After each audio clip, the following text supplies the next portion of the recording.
I would start my speech in three, two, one. For vulnerable communities living in disaster prone areas, survival is not simply about escaping danger.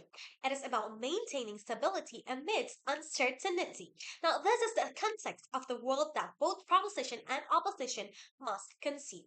Because on both sides of the house, disaster will continue happening. Example, floods, landslides, earthquakes, and etc. But as a proposition team, we believe that amidst these dangerous realities, the state should prioritize protecting communities where they already are instead of just immediately uprooting them from the places they have already built their entire lives. Now, there are three important things to highlight here under this setup is firstly, let us characterize what vulnerable disaster prone communities actually look like. These are usually lower income or class families. Now, communities whose survival these are the communities whose survival heavily depends on geographically location. For example, what do I mean by this? Fishermen rely on access to the seas. Farmers depend on agricultural land, and small business owners depend on local customers or the ones from their own community. Now, this means that relocation is not simply about changing their houses; it is about reconstructing entire lives from scratch again. Now, let me bring up my secondly. What type of motion are we talking about here? Now, this is fundamentally a state priorities motion. Now, meaning we are debating where governments should primarily allocate their resources and political attention when disaster continuously happens. Our path to victory here is is our path to victory here is that mitigation creates protection while minimizing social destruction. Now, let us bring our third and let us establish what disaster mitigation actually means on proposition side.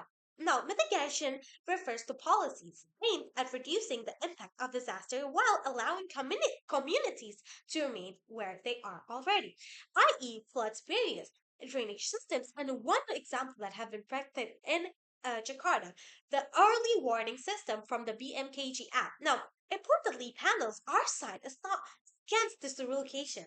In all circumstances, we merely believe that relocation should become the final choice or the final option when no other options is available. Now, my setup next is our mechanism. Firstly, that government should prioritize budget allocation towards the disaster prevention, infrastructures, and resilience building. Secondly, local governments improve emergency response systems and evacuation preparedness.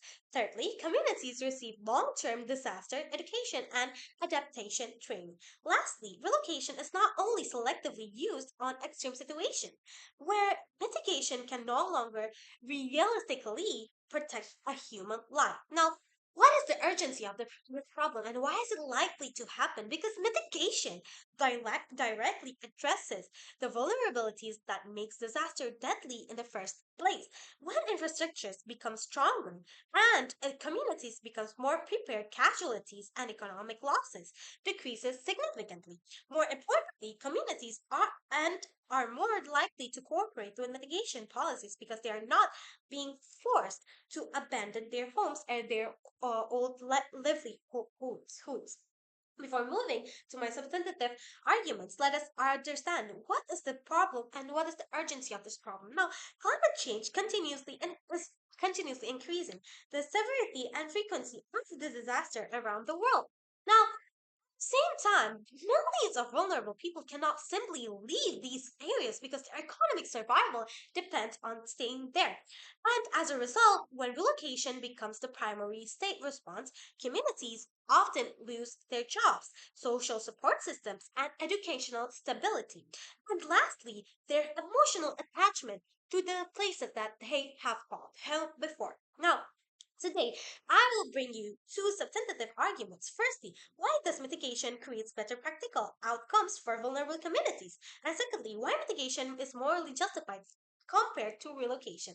Moving on to my first thesis is that first substantive argument on why mitigation creates better practical protection for vulnerable communities. The thesis of this argument is that mitigation protects people without destroying the system that allows them to live in the first place. and to survive in the first place. Now, firstly, mitigation preserves that livelihoods. This happens because many vulnerable communities depend on location-based jobs. For example, fishermen need access to the sea, while farmers depend on fertile land. What does this mean? When relocation happens, these people do not simply lose their houses, they lose their stable income and economic security. They won't be financially freedom. Without stable income, many families struggle to rebuild their lives sustainably.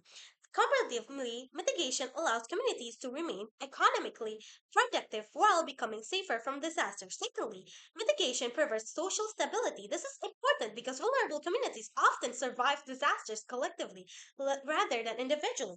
For example, during floods, neighbors help each other to evacuate and to distribute emergency resources quickly. Now, when relocation happens, these support systems collapse because communities becomes fragmented.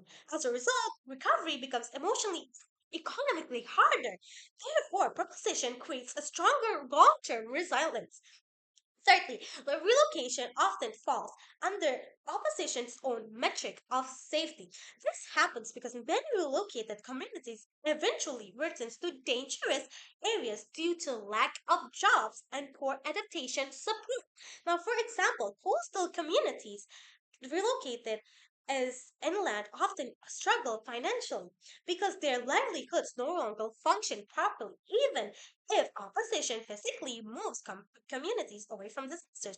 They fail to create sustainably long-term stability. Under our rule, however, people remain safer while preserving the systems that sustain their lives. Now, moving on to my second substantive argument on why mitigation is morally more justified. The text of this argument is very simple that the state has a moral obligation to protect the citizens without unnecessarily stripping away their dignity and their own identities. Now, firstly, homes are more than physical buildings, okay? For many vulnerable communities, homes represent culture, history, and emotional belonging. When forced relocation happens, people often feel socially isolated and disconnected from their own environment.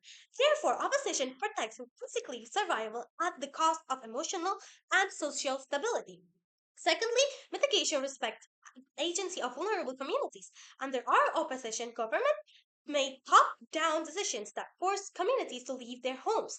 And but under propositions, communities remain active participants in rebuilding the protection of their own lives. This matters because people do not simply want to survive physically, they want to stable. They want to live stably and meaningful lives. Lastly, it is unfair for vulnerable communities to bear the burden of displacement simply because governments fail to invest um, adequately in disasters protection beforehand. Comparatively, our side chooses to strengthen the communities rather than abandoning them.